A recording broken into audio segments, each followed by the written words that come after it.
A lot of people run this. It's a pretty simple double down screen.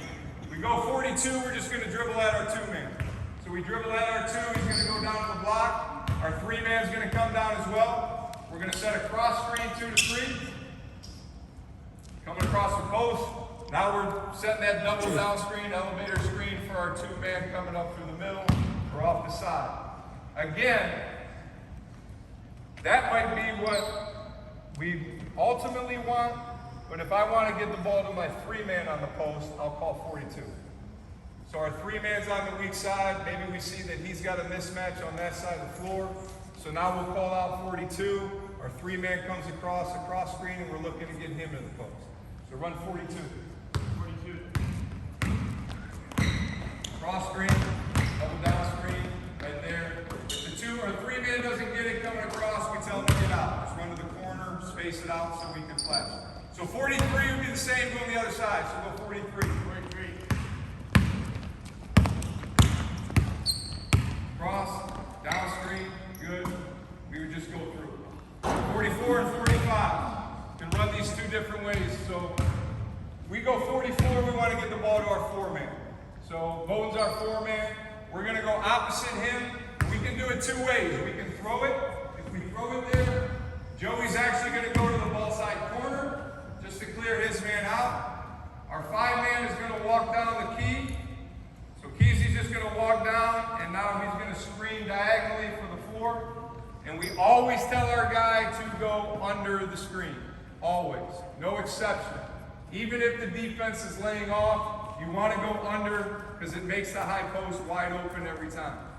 As soon as you go over, that clogs everything up. So he's going under the screen. We hit the 5. We simply looking to post our 4 in the middle. Right? Take it back. If we don't have it, we reverse it. He's going to keep posting. And then we set a stagger away for the 1. So stagger screen for the 1. So we're looking for him coming off just to finish the play if we can't. We want to keep action going so they don't just sit on our 4 or our 5. So go ahead one more time. 44. On that side. Go low. Rolls back. High low. Reverse it. Stagger away. Good. Good. Looking for a shot. Good. 45. Go ahead real quick. 45. Other side. 45. We're doing the same, just the weak side. Yep. Low. Pop back. Pop back. High low. Not there. Reverse it. Stagger away. Coming off the stagger. Looking for a shot. The last one is this. So set up the 1-4. So this was all Tubby Smith stuff, and then when we talk about being a little creative, as we are sitting here as coaches, we just decided, like, why do we need all that action sometimes if we want to get one of our guys into the post? So we call out 42, we might go what we say 42 down. So that just simply means as our 2-man now, we're going to fake the same play. We're going to dribble at our 2-man. He's going to go across, 3 go. And instead of our 3 screening across, instead of setting this cross screen, we're going to fake it. So now he's just going to turn, step in like he's setting a screen, and he's just going to seal right here. These guys are going to double screen for the 3. So if you want to get your 2-man on the post, just send them down there and throw it in. 44 and 45, the same thing. Bring the ball back out. So we might just say 45 down. We want to get our big guy the ball on the block right away. Instead of having all that screening action, Joey's just going to drive at the 2, go to the corner. Let's go to the corner. Our 5-man's simply just going to walk down the lane, and we're going to dump it right in. And as simple as that sounds, it works because the defense is always looking for something else to happen. So just try to simplify everything else. Like we said at the beginning, simple is good. And trying to keep things as simple as possible. So as we're practicing, we are running through these sets, but in theory, the majority of our practice is breaking this down in drills and things of that nature.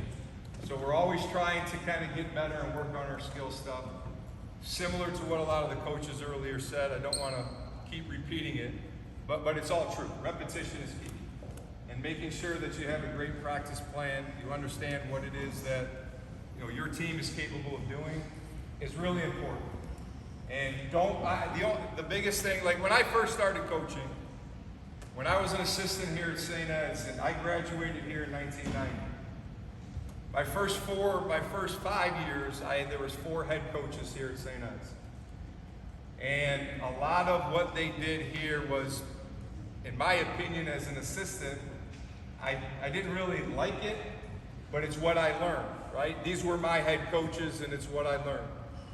And what I always tell people is, if you don't like something today, like I said at the beginning, some of you may sit here right now and say, I'm never using it. There are so many things in my past that I've said that as I'm sitting watching a clinic, but I'm always taking notes and trying to figure out. And what those 5 coaches taught me when I was an assistant, they taught me a lot of good things. They also taught me a lot of things of what not to do. And I think that's just as important as if you can understand that. Like, hey, if I ever become a head coach, I probably won't do that.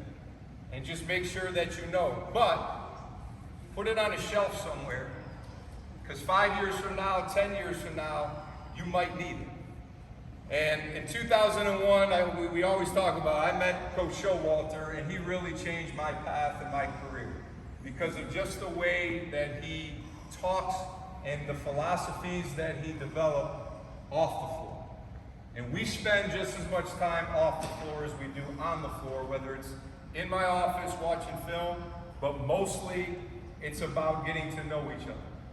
And I learned from Coach Showalter, just the last thing I'm going to share from you, is almost every single day we do what we call mind camp. And I learned it 100% from him. And what we do, so we practice at 3:30 every day. We meet in my office at 3:20.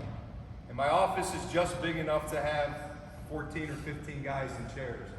And we sit in there, and on my wall is like a TV, and I'll put on there a saying every day, whether it's a quote, whatever it might be, and we'll talk about it. They have notebooks, they'll write that quote down, and they'll talk about what that means to them basketball-wise, what that means to them in life.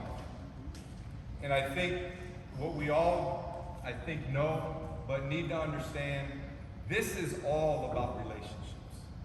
It's all about who you get to know and what you learn from. Had I not met Coach Showalter way back when, I wouldn't have gone to many places. I mean, I've been to Uruguay, Brazil, Mexico, Dubai, Spain, now Ireland, all because I met somebody